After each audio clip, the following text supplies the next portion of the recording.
O poder do herói australiano finalmente foi revelado e com certeza isso já o torna o herói mais poderoso até o momento do torneio, com uma das habilidades mais poderosas já mostradas. Porque nesse capítulo 15 de Reikyo-Sensen, vemos a continuação da terceira rodada do torneio, entre Luca, da Austrália, versus Namir, do Egito. Pois após o poder do Namir ser revelado, com sua ressonância singular se chamando Código de Vestimenta do Inferno, com a capacidade de transformar os ossos de seu corpo em ossos de outras criaturas. E é exatamente por isso que tem o nome Geração de Ossos. E primeiro, ele está usando seus braços como se fosse de uma serpente e as pernas de um tigre. Porém, o que realmente faz o Namir ser forte não são apenas os ossos, são seus músculos, que são fortes o suficiente para poder mover esses ossos de outras criaturas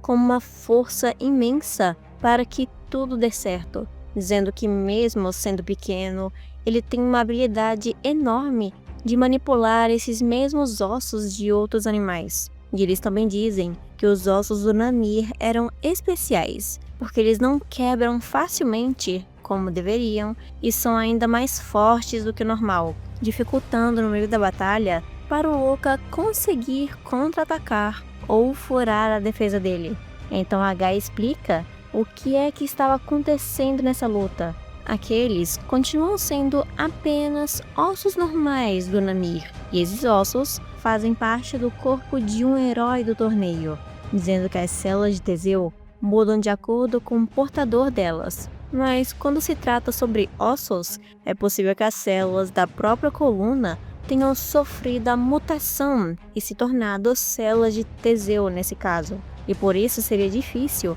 quebrar todos esses ossos usando apenas força bruta. Porém, não era apenas isso que estava dando vantagem para o herói do Egito. A percepção dele era bem melhor do que a da maioria, porque o corpo humano está cheio de sinais que revelam seus próximos movimentos, sua linha de visão, os músculos, respiração e até o suor. E enquanto uma pessoa continuar sendo um ser vivo, até mesmo o mínimo momento preparatório é necessário, e o herói egípcio não perde nenhum desses sinais preparatórios. E essa habilidade se torna quase que a mesma coisa de prever o futuro. E é por isso também que o herói consegue prever exatamente o que as pessoas vão falar antes mesmo de dizerem. E essa habilidade de ler a atmosfera estava mais incrível do que nunca nessa batalha. E a própria presidente do Egito fala que quando começou a tomar conta do Namir,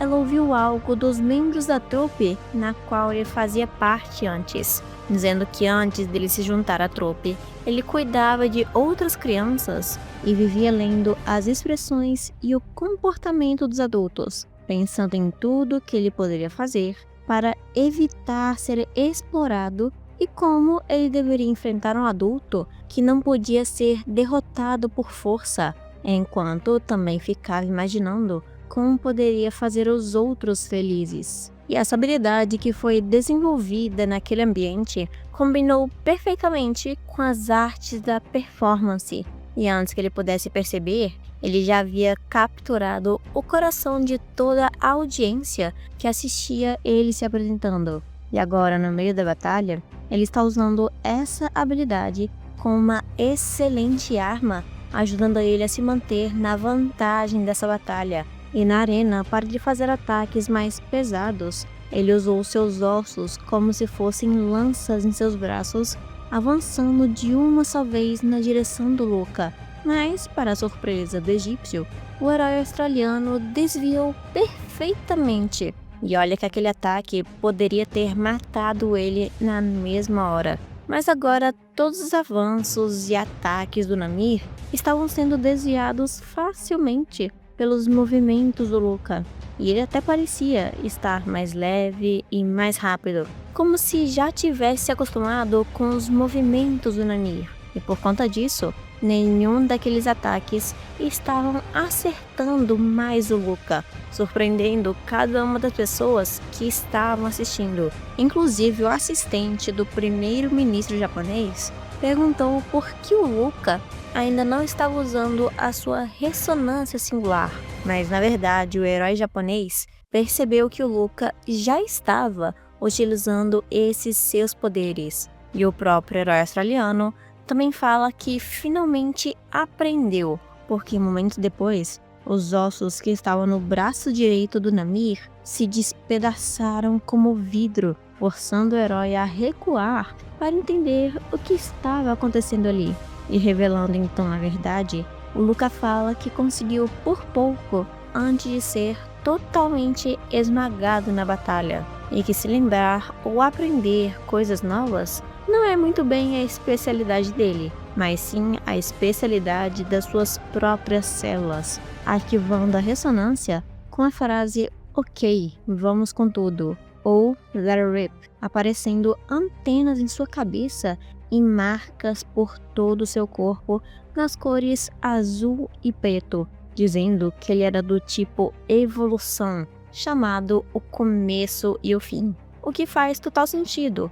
com ele sendo o primeiro herói a existir. E aquela sua nova aparência parecia uma transformação, fazendo seus olhos se parecerem mais ainda com os de um inseto, e uma forma de mover única quando perceberam que o seu corpo tinha padrões azul e preto. E o Luca, então fazendo um estranho movimento com as mãos, desapareceu no meio da arena, como se fosse mágica ou camuflagem, mas ele ainda estava presente dentro da arena. Porém, antes do Namir notar onde é que ele estava, a adaga do Luca já estava praticamente perfurando os olhos do Namir, que conseguiu desviar por muito pouco, evitando que seu olho fosse arrancado naquele ataque, bloqueando um pouco dele com seus ossos, mas aquilo já estava deixando ele bastante confuso, porque ele não conseguia ver de onde estavam vindo os ataques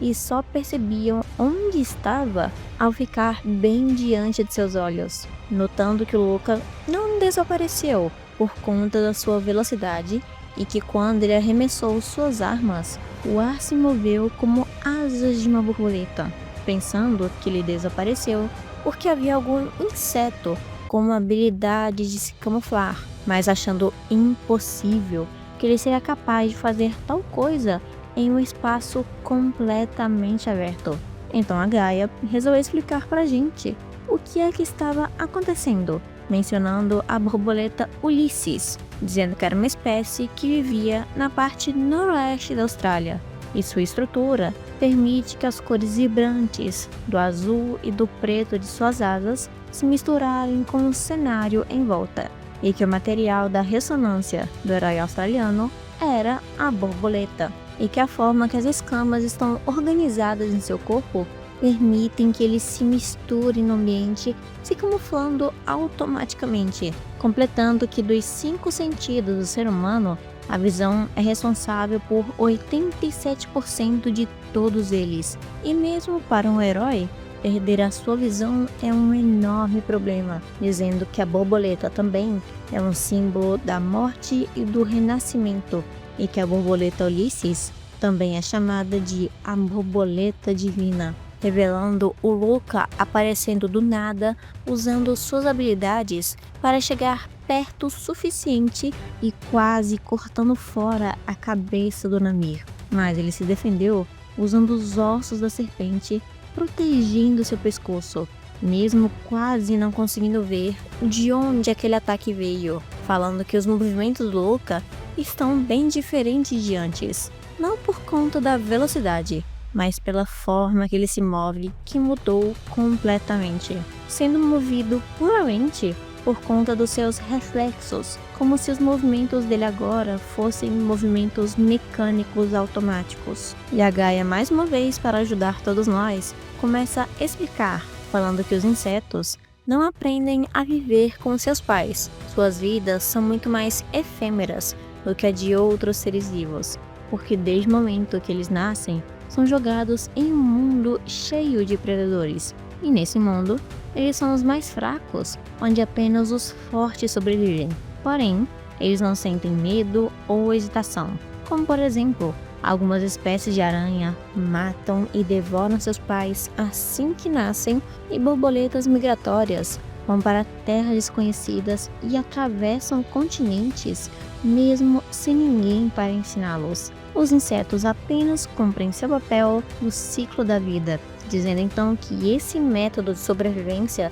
está gravado em cada uma das células do Luca, assim como na de um inseto, fazendo ele agir automaticamente por reflexo, fazendo ele se tornar simplesmente uma massa de instintos sobreviventes. E em outras palavras, o mesmo ataque não funciona duas vezes contra ele. E depois dessa pequena explicação, o herói australiano avançou e conseguiu cortar metade do braço do Namir bem no meio, fazendo com que ele não consiga mais usar esse braço na batalha. E por conta da força do Luca, o Namir até pensou que ele não parece ter apenas 74% de taxa de ressonância e que era possível que ele está manipulando a sua própria taxa e que agora seu poder estava apenas limitado a no máximo 74%. E confirmando as suspeitas do herói do Egito,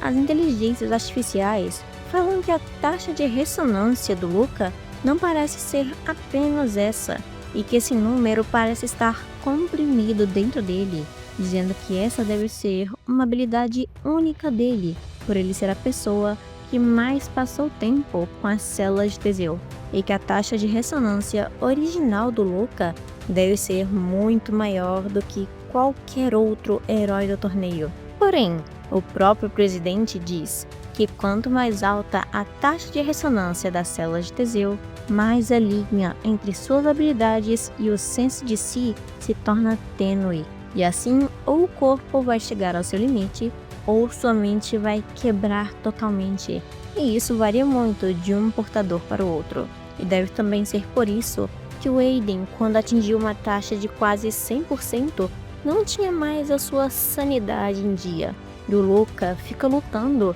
enquanto mantém suas células suprimidas em apenas 74%, como se estivesse montando um cavalo selvagem e controlando ele, mantendo sob controle perfeito a sua ressonância singular na batalha. Mas mesmo agora, conseguindo também mais vantagens na luta, o Luca não conseguia vencer imediatamente. Isso também porque o Namir não era um humano normal. E H inclusive menciona que as coisas podem ocorrer de uma maneira que ela não esperava nesse torneio. E construindo um pouco mais do passado do Luca, o presidente fala que o Luca é apenas um garoto normal, mas com só 6 anos de idade, ele foi enviado pelo primeiro-ministro à sua primeira missão contra as forças rebeldes, e que lá ele deveria apenas dar suporte enquanto observam suas habilidades. Mas ele desobedeceu às ordens e aniquilou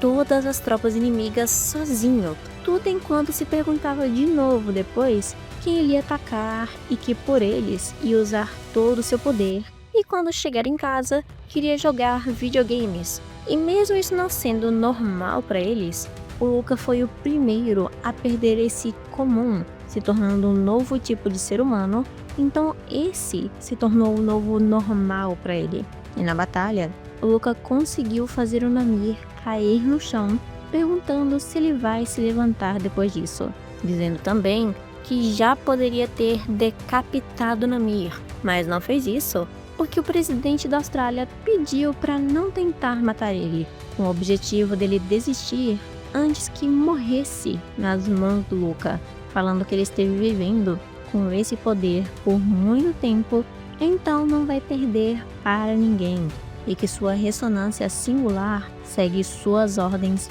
perfeitamente, controlando cada parte de seu corpo e até removendo parte da sua ressonância em apenas um de seus olhos. E com isso eu digo que com certeza o Luke é o herói mais poderoso do mangá até agora, por causa de seus poderes, controle, e eu duvido que alguém que possa derrotar ele tenha ataques infinitos para usar constantemente. E sinceramente, depois de ver esse capítulo 15 de Reikisen ser finalizado, eu duvido que o Luca vai perder pra alguém, e se ele perder vai ser por roteiro. E caso vocês estejam percebendo que minha voz está um pouco diferente, os membros sabem muito bem o porquê. Então, se você quiser também saber o motivo perfeitamente, já vira um membro, se inscreva no canal, que eu vou estar esperando por todos vocês aqui com novos vídeos semanais.